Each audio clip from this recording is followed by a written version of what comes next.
Bismillahirrahmanirrahim. Assalamu alaikum hurmatly mekendештер. Аябай сонун кабар сиздер үчүн.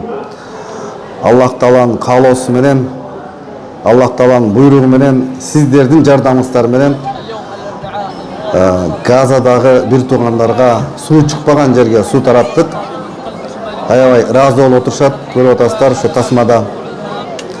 Сиздердин аманатыңыздар жетти.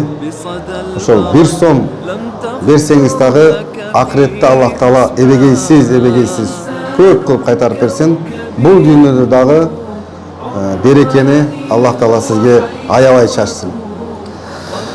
Иншаллах максат койдук кийинкиге. Кудайым буйруса, сиздердин жардамыңыздар менен ошо суу чыкпаган Газа шаарындагы жерлерге кудук чыгарабыз деп бир жакшы бир мындай ниет менен максат койдук. Биз менен бирге болуңуздар. Ак ниет садака фонду жана мен Бакытбек Мойдонов.